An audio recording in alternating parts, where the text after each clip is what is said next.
Hello and welcome to today's episode of Carbon Experts Live, brought to you by OneClick LCA. My name is Abigail Mella and I'm your host. Today we'll be talking about cross-industry collaboration to increase carbon transparency across the construction value chain. And I'm delighted to be joined by three legitimate global leaders in sustainability, including Saroush Karademond. He is the global head of partner sustainability at Schneider Electric. Schneider is a global industrial tech leader that brings world-leading expertise in electrification, automation, and digitization to smart industries, resilient infrastructure, future-proof data centers, intelligent buildings, and intuitive homes. Saroush, thank you so much for being here today. Thank you, Abigail. Hi, everyone. And thank you also, Panu, for extending the invitation. Very happy and excited to be here.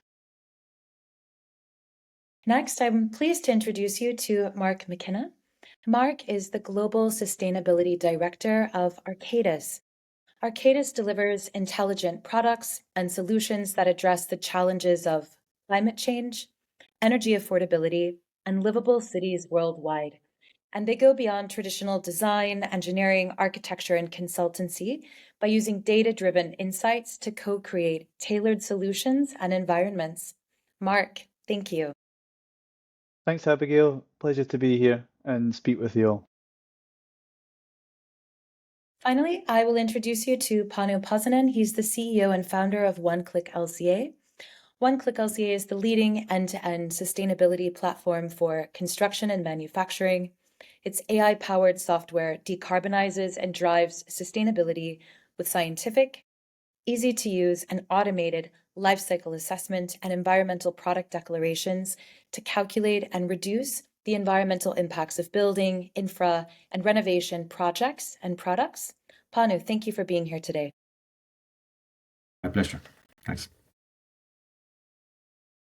So today we're talking about carbon transparency.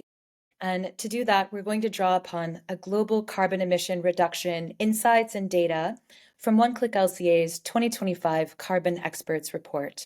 So we'll examine the topic from both the manufacturing sector and also the construction sector perspectives. We'll talk about the use of technology to accelerate progress, and also how transparency can translate into decarbonization gains in a very real and practical sense. But before we get started, I'd love to offer all of our guests today a chance to tell us a bit more about who they are. So, Saroush, I'll kick things over to you. And if you could talk about Schneider Electric's sustainability strategy and implementation, we're all ears. Happy to do so, Abigail, and thank you. So my name is Saroush, and I'm leading sustainability for our business ecosystem in Schneider Electric. And you might have heard of Schneider Electric if you're interested about sustainability. We've been nominated as being the most sustainable company in 2024 by Time Magazine, by Corporate Knights. And I think we really are a company that takes sustainability as part of its DNA. And that was something that is very strongly, let's say, part of our branding, of our employer branding too, and of the way we want also to showcase ourselves in the market.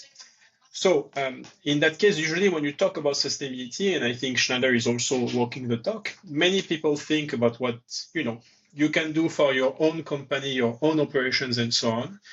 But we believe also that, and particularly with the portfolio we've developed, as you said, we have offers and systems, solutions across automation, building management, and so on. We also acknowledge that we have a role to play in the transformation the industry needs to decarbonize itself, be it on buildings, be it on automation, data centers, and so on. And of course, when you look at a decarbonization strategy, one of the first pillars you want to look at is energy efficiency. And that's part of what we do. Now, we also work on other items which are critical for us and our customers. You talk, about circular supply chains and so on, recycling, refurbishing, or also everything we do around, equality of chances and so on, which is more on the S&G side of the sustainability part. But what I would say is, at Schneider Electric, we really now are actively and intentionally going after how we can help people and companies who are using our solutions to understand in a tangible, measurable, and in a replicable way the impact that having a well-designed project and a well-managed asset can help them reduce their energy bill and reduce their carbon footprint. And we'll come to that topic, but of course, when I say tangible, measurable, we can think about transparency, and I think that's something we'll develop there. Thank you so much, Soroush. And now, Mark, over to you. I'd love to learn more about Arcadis's sustainability strategy, its implementation, and the work you're doing with Arcadis. Yeah, sure, happy to. And it was also great to hear your intro, Soroush. Yeah, Schneider is a great company, and we're really glad to be partnering with you on various initiatives. So Arcadis then, our purpose is to improve quality of life, and last year was the first year of our Accelerating a Planet Positive Future strategy. And one of the three levers or pillars of that strategy is to make sustainable project choices. And the levers that we're pulling on to do that, there are many levers, but to talk broadly in terms of what that means for industry, for Arcadis and our clients, is first being more selective in terms of the opportunities that we target in our markets with clients that are aligned with our own sustainability goals, being really purposeful about solutions development that aligns with the Planet Positive strategy that we set out. It's also then helping our teams make good decisions in terms of what constitutes a good opportunity from a sustainability standpoint. But that's really in the origination of pursuits with clients. It also delves deeper into that. So it also means making good sustainable choices on projects. And the reason we focused on this, or have given it renewed focus on this strategy, is because while Arcadis is a global organization and has a significant footprint across the globe, our value chain, or our handprint, which is essentially the value of our projects, is many, many, many times bigger than our operational footprint. And so it's the way that we can best provide a contribution to the planet by delivering more sustainable outcomes on our clients' projects, which ultimately help them achieve their own goals. And with that, there are so many other levers or initiatives that we've started to execute to try and really systemically embed the valuation, the transparency, and the measurement of robust impact from a sustainability perspective on our projects. What does that look like? That's over 30,000 projects globally. So it's not an insignificant task, but it's one that we just know has to be core to our strategy, which is greater transparency, better decision making, greater impact, better solutions. And so, of course, that is one of the reasons why I was super glad to come to this forum today, because transparency, I think, is at the core of a lot of the work that OneClick and Schneider are part of. So hopefully that gives you a broad overview. Thank you so much, Mark. I appreciate that. And now, Panu, over to you. I'd love to ask you to share with the audience more about OneClick LCA's sustainability platform and how the platform is helping the industry advance carbon transparency and also succeed in the implementation of sustainability strategies. Sure. So yeah, we work in manufacturing and construction, and both of these are very fragmented industries. So we have global leaders like Arcadis and Schneider, and then we have the mom and pop shops and 5-people architecture companies and everything in between, right? But there's a really big volume at the bottom, right? Like, it's not very complicated to make windows. It's not very complicated to be an architect. So for impact in the world, right, we need really a lot of people and companies of different sizes to be on board.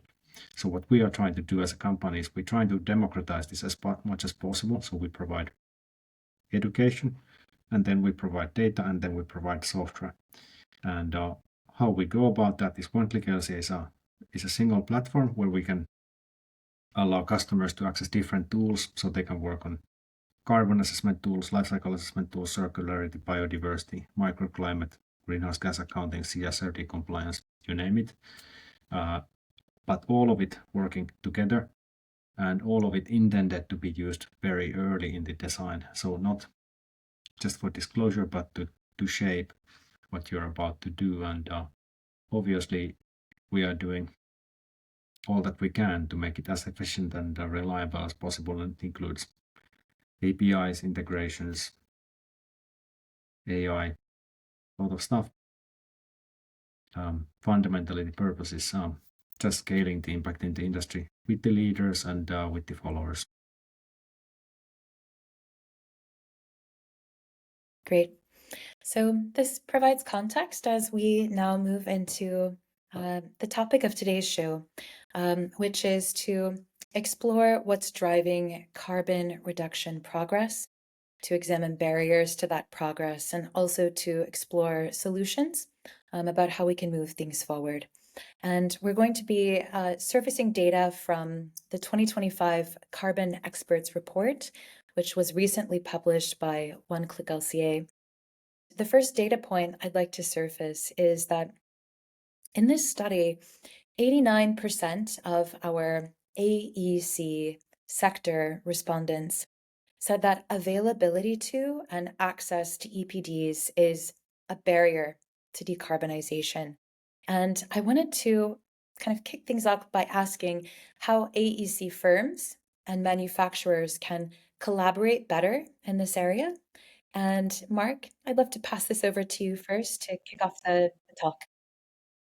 Yeah, sure, Abigail, and excellent report, I must say. It really shines a light on some of the, the real blockers and challenges facing in the industry. So I guess for us in Arcadis, because we work on projects across the globe of varying different scales, from the small systems-based technical work all the way through to the mega scale, multinational scale projects, trying to get uniformity and transparency around data of a supply chain, which for the most part on our large projects in particular is global, is just such a huge challenge. And we're really conscious of that. And the challenge we face is trying to narrow the gap between what gets advised and designed to then what gets specified and then built.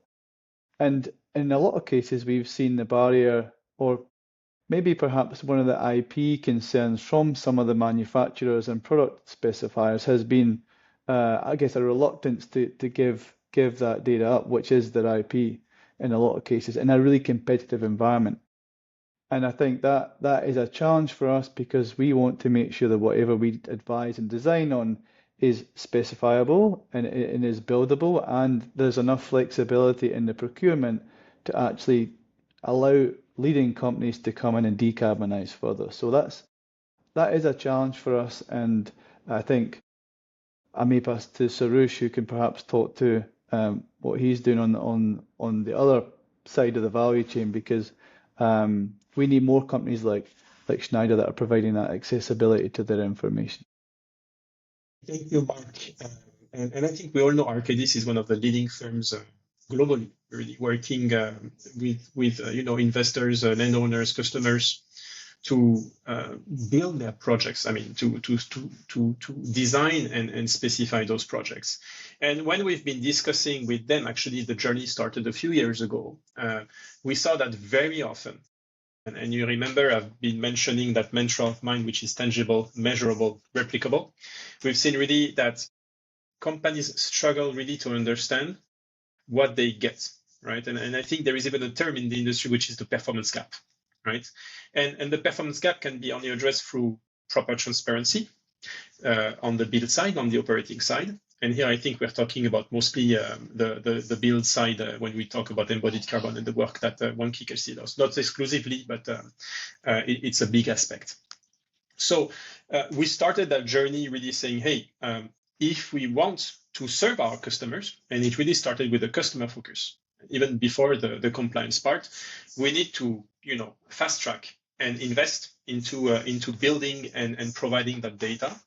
It's quite a journey, if I may say, but it's a necessary step also to understand, so first to serve your customers better, and to understand, the usage they're going to make of that data, and how also we can collectively within Schneider Electric look our portfolio and improve that portfolio. And I will just add to this piece, which is, again, that customer centricity made us think of, hey, do we want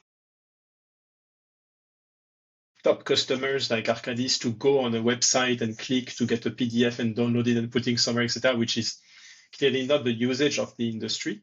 Or do we want to actually go within the tools they actually use and make their life as easy as possible? So I acknowledge that, there is still a lot more you can do, and that's what's exciting in this industry. But that's precisely what got us to look to One-Click LCA and say, hey, we have something to do together. We've worked on getting that data. Let's make sure it's as easy to be used by those who need it the most in the industry.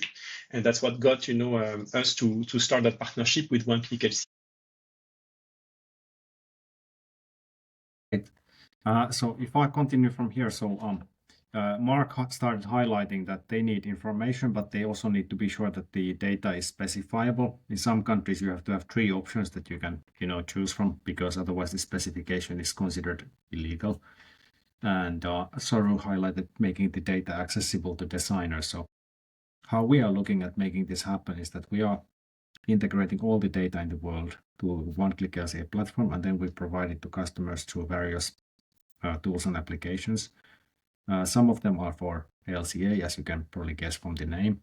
Others are just to understand what options do you have and how to specify. One of those is materials compass, and the data from Schneider Electric is going there imminently. But besides that, it's this understanding what you can choose and what you should be specifying, for example, as a carbon limit for a certain product that requires comparison, benchmarking, and that kind of things. And all of that, obviously, we do support. And the tricky bit with that is some data is with different shapes and forms, and sometimes with different standards. So we also homogenize the data when we get it into our platform, so we can make it very clear to the end user that what they are looking at, and if everything's been produced in the same manner, because obviously you need to be able to also trust the data for making any worthwhile decisions based on that. So data-driven transparency definitely is a big thing for us. Thank you. Yeah. So in the aforementioned report, there was also an insight that I'd like to service with all of you, which is that 60% of AEC respondents and 70% of manufacturer respondents said that they're planning to expand their LCA teams. And at the same time, both of these sectors report that LCA automation and software integration are key for improving efficiency from their perspective. And I would love to understand what you see happening in your own business. And Sarush, maybe I can pass this question to you first and to kick things off.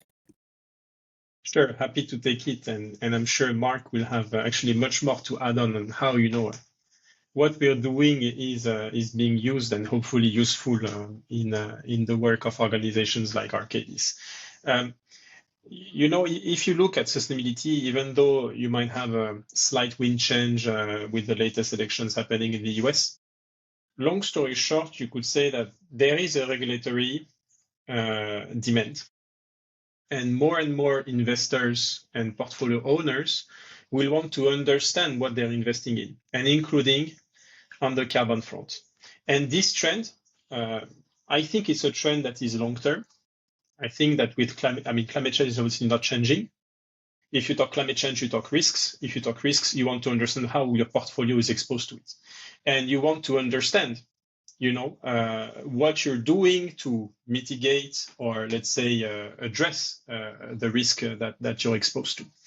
And again, this is where, data and transparency are crucial. So that trend didn't start today. It's something we've been discussing actually for actually even more than a decade. It started really, if I may say, accelerate during COVID. This is where we saw a spike in awareness around the sustainability, carbon, and the need to act.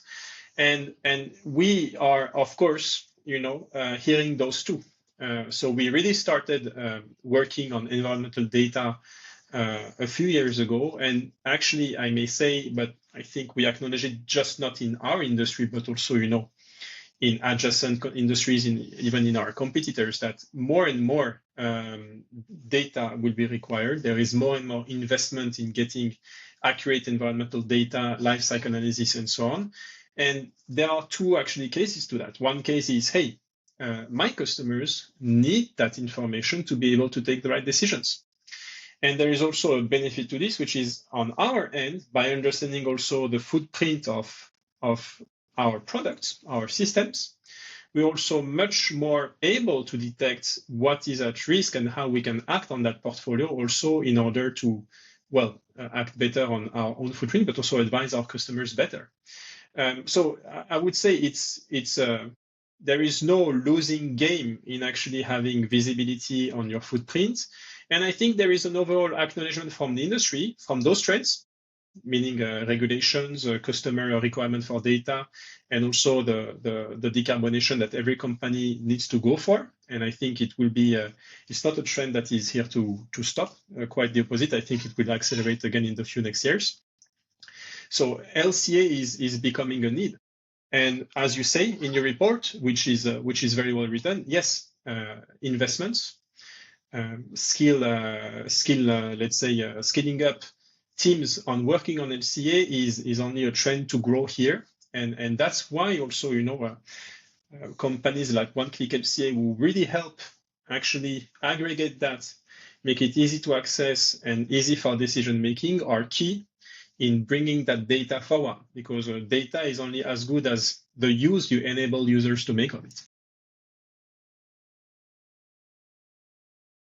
I think I may just build on that if you don't mind, Abigail. I think perhaps, Saroush, to your last point about accessibility, I think that has been so key for us when taking our. We've been on a journey for a long time in this space, but I guess as a systemic global organization all moving together, what's been really key is just that accessibility. And there are platforms in the world and there are ways, tools to measure whole life carbon, for example. But one of the things that really drove us to work with OneClick is it just has such a more intuitive, accessible user interface that allows people of varying skill levels or people that are various parts of their journey to interact with it. So our goal has never really been, certainly in the recent past, has never really been to develop more teams that do this. It's been to develop more people that have this as part of their role. And so, as you'll know, Panu, from our work in the scale-out plan around our program, it's been to identify big cohorts within sectors to help embed the valuation of whole life carbon in their day-to-day job. It just has so much more staying power. But also we acknowledge that, we do have deep experts in the business too. So like I said before, that accessibility has been really important for us. There's enough flex in the platform that allows the experts to do that more systems level, detailed, type 3 EPD type work, almost to the level that, Saroush and his organization would be really familiar with. But also allows people at the entry level to start their journey from a more holistic benchmarking perspective. So I just think that's super key. It's about embedding those skills in the general workforce as opposed to the siloed teams. And OneClick, honestly, has been amazing at helping us facilitate that. So huge part of why it's working. Thanks a lot, Mark. Yeah, from our point of view, Saroush highlighted risk, Mark highlighted the horizontalization of the working with sustainability, and what we are trying to solve here for our customers is the manpower question or people power question, because some of the jobs need actually a fair bit of specialization, others are designer jobs, so you can just do it as part of your activity. But when something is new and super important and grows fast, there's often a skills gap, and what we need to make sure is two things: train a lot of people, as discussed, obviously part of the solution. Other part is make those people as productive as possible without degrading quality. So their automation, automated quality assurance, AI assistants and all of those things, they have a big role to play, because if a single, let's say, lead LCA expert can support 500 projects instead of 100, it has a big bottom line impact. And obviously, from just point of view of scaling, like, you probably don't have any number of people of that caliber that you could find in the market for at any given time. So it's really important that we get the value out of our experts, and we are able to free their time from what you call the more plumbing part of doing LCA or other decarbonization work. I will add up to that, actually, because I think what Mark and Panu highlighted is very true, and there is definitely a talent crunch in the industry with regard to everything touching carbon and sustainability. And I fully acknowledge, and I think it's a very important point, that indeed helping people do that on top of their job, I mean, making it easy enough for them to do so and do so confidently is a super important topic, and actually a key factor of success if you want really to achieve decarbonization. We need the experts, but we need to have more and more people empowered and able also to make decisions without being experts themselves, but rather use the experts, as they say, safeguards, as a bottleneck to actually the business. As I've mentioned, OneClick LCA is the go-to sustainability platform for construction and manufacturing, and our AI-powered software simplifies decarbonization with automated lifecycle assessments and environmental product declarations.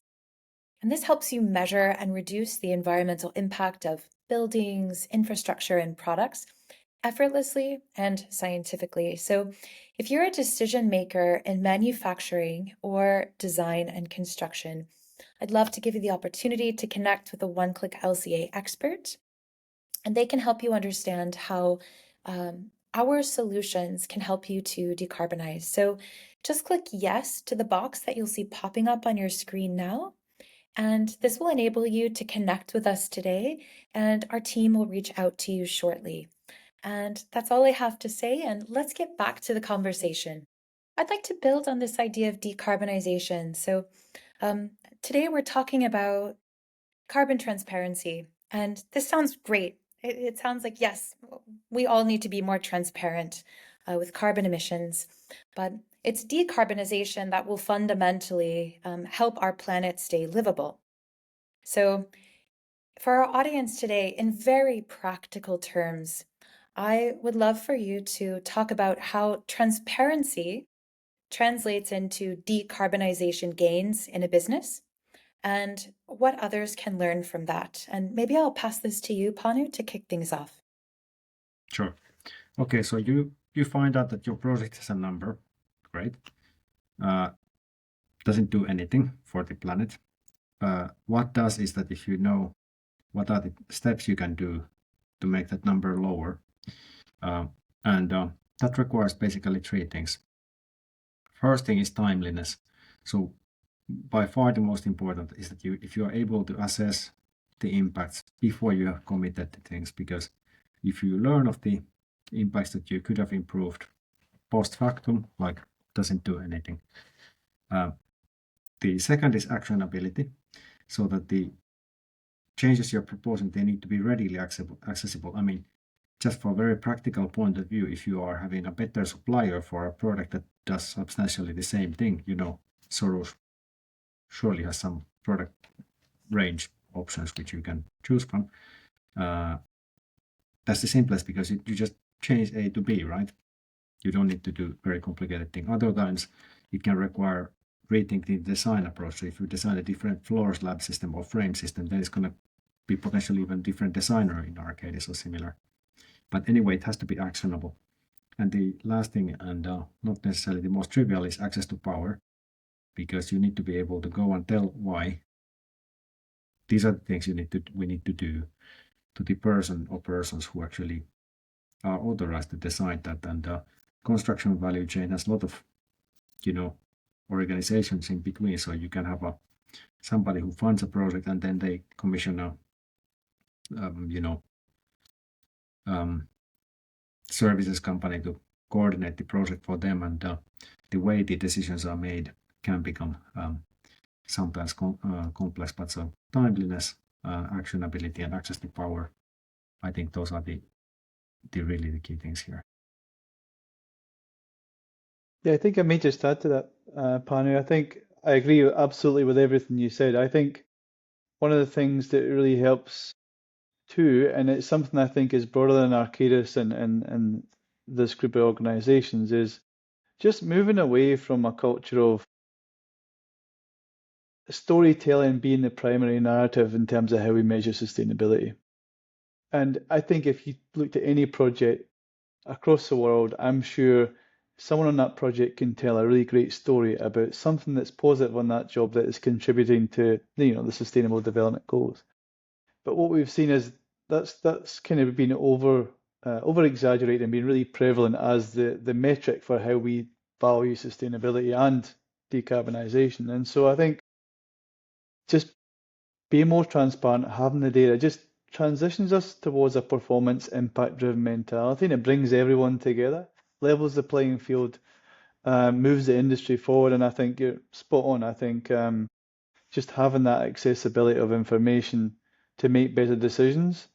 I mean, there's compliance isn't driving us to do that. Our clients need that clarity and they need that certainty as early as possible to de-risk their project. So for us, it's irrespective of the geopolitical situations that we see and irrespective of the different maturity of legislation, we just need that to remain at the top of our game from a decarbonisation solutions point of view. So yeah, really support what you said. I think everything was said. Huh? I don't have much to add. The only thing I would give is, often people assume that decarbonizing is a cost. And I would say the best way to actually, I think it's not true. Like everything, just like digital AI, it just depends on what you're doing and how you're driving it. And I think this is exactly why having the data and having the means to take the right decisions, on top of everything that was said by Panu and Mark, is also key for organizations to also understand how they want to position themselves in the future in addressing the pain points of, those who work on projects and also those who are going to use the asset during its lifetime. And unless you do that, you're just making educated guesses and nice stories, but it can also turn into an opportunity. And I think that there is still space to differentiate with sustainability, and transparency is just enabling that. At least we're firm believers of this at Schneider Electric. So we've talked about practical terms supporting decarbonization. And I'd actually like you to maybe next talk about real lived experiences between Schneider and Arcadis working together, boots on the ground, for sustainability outcomes and lessons that folks in the industry could learn from your collaboration and your partnership together. So maybe, Mark, I'll pass this to you. Yeah, sure. And look, I think it would be fair to say that our partnership with Schneider on various things has been excellent. And of course, it's why we're in this room together.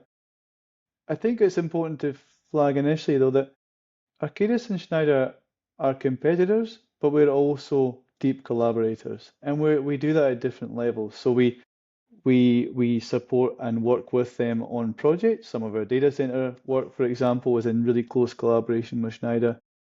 But also we take it up a level, and we do collaborate and advocate for change in the industry through some of those global independent forums like World Business Council, where collectively we're part of a movement to try and drive greater action on, not just carbon, but broader issues in sustainability. And I just think that we know where we can play together, and we know how we can advocate together while also competing in some spaces. And part of me wishes that was more normalized in the industry, that if we just recognize that we are bigger, the industry is bigger than us, and that if the industry moves forward, then we all win and we're all successful. I think Schneider gets that, and Shuroosh gets that, and I think that's why it works. You can please elaborate if you like, Shuroosh, but for me, that's just a huge part of why the relationship works.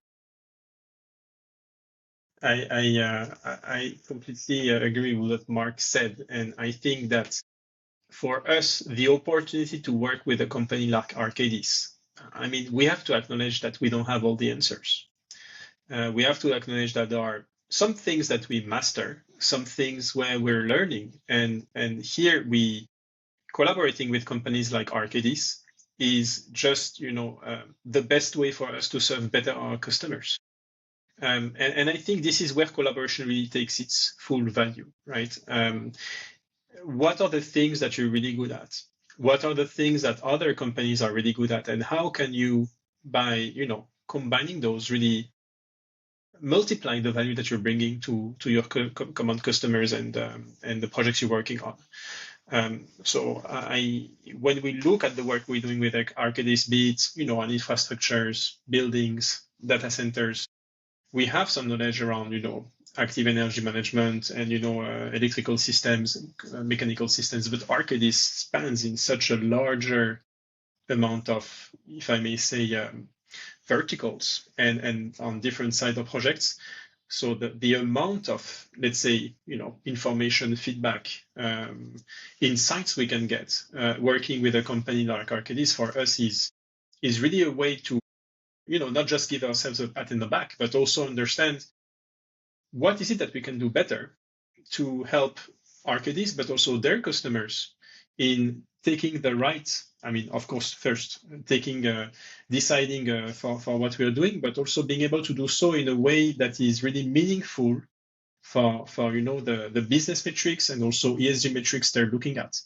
And I think this is really what we appreciate the most about our partnership with Arcadis, is that complementarity of skills. And I think our stance is really, we try really to stay humble. As I said, we're only a manufacturer. There are some stuff that we really do well, but there is so much more in infrastructures, buildings, and data centers.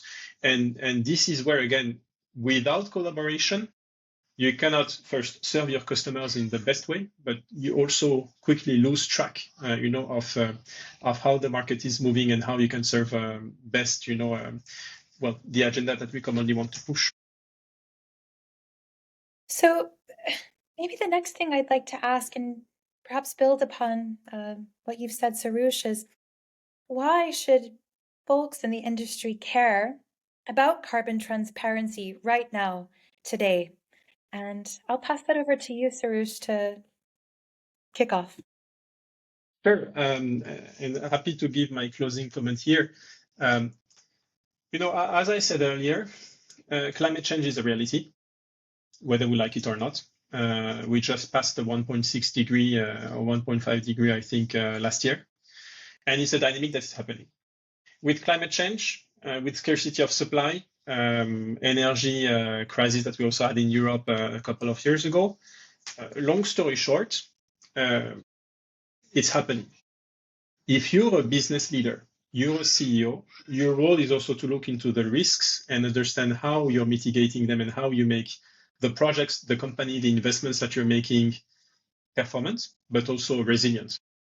And this is where I think there is really a business case in sustainability, both short-term and long-term, in really understanding, what are the risks that you're facing and what are the right data, metrics, information that you need to have in order to take educated decisions. And you'll see that carbon, we talk about carbon, but carbon is associated to many different metrics, right? Whether you look at recycled copper versus raw copper and so on. So once you dig into carbon and beyond carbon, you can really go in a much deeper finesse in the way your business is actually operating and what makes sense for you to improve it.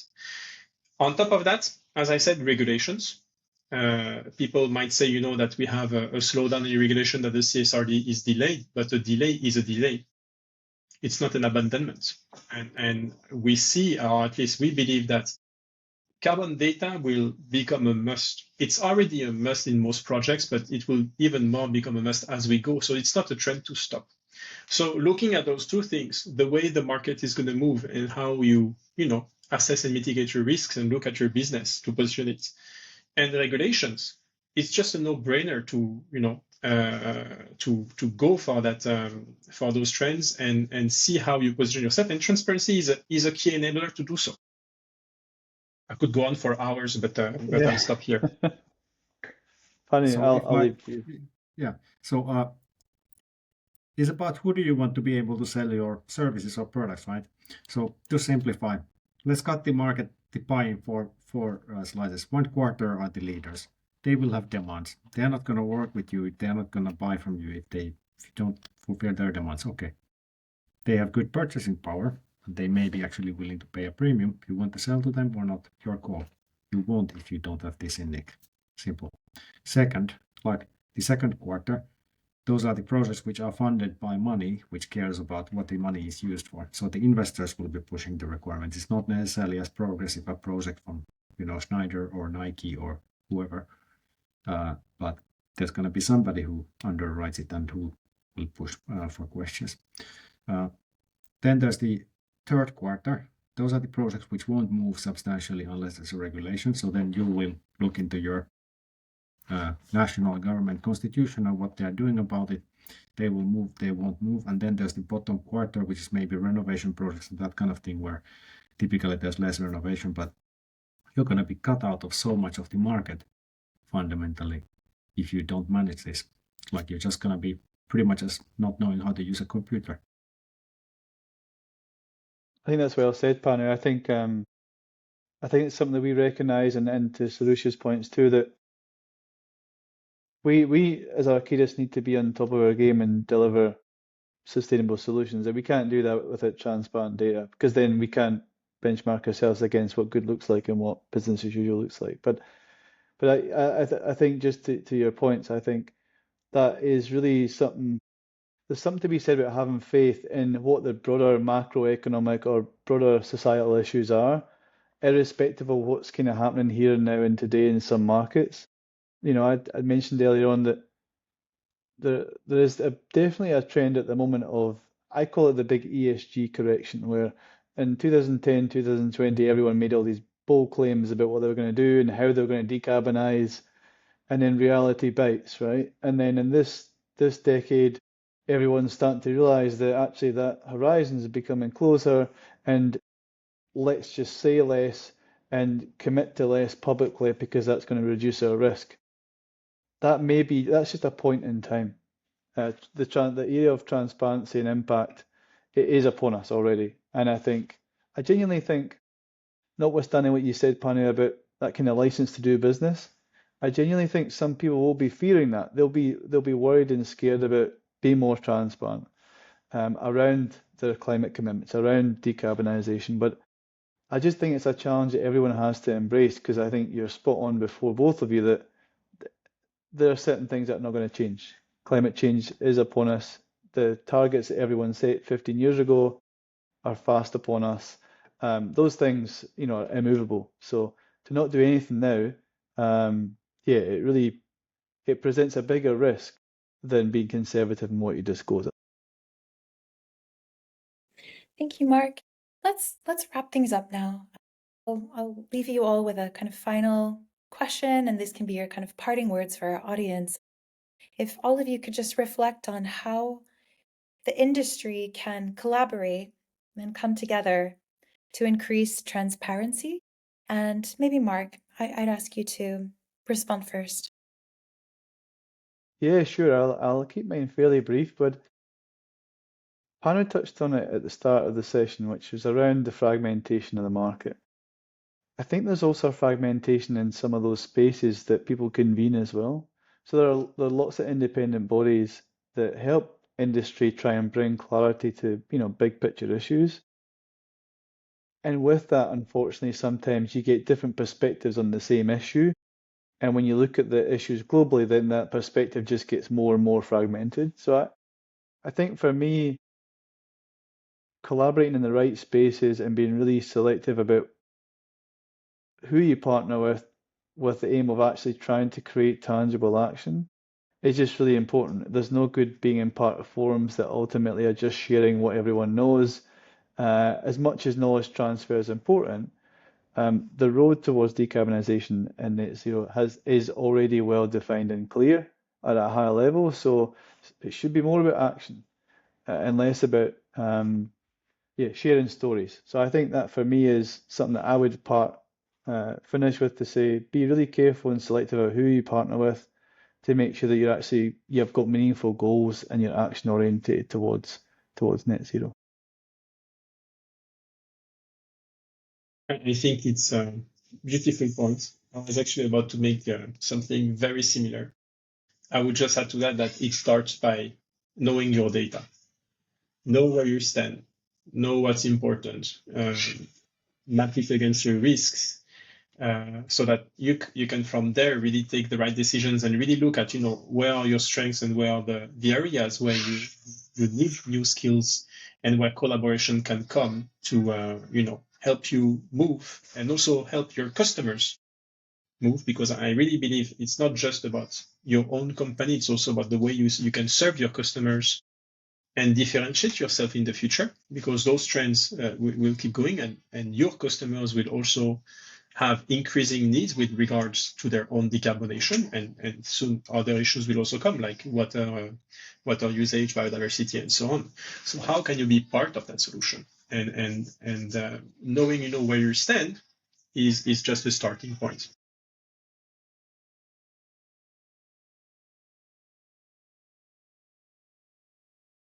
All right, so maybe if I Do you have any final words you'd like to share? Yeah, so if you work in manufacturing, if you work in construction, and if you are able to deliver proven quantified sustainability, there's millions to be made. That's it. Go for it.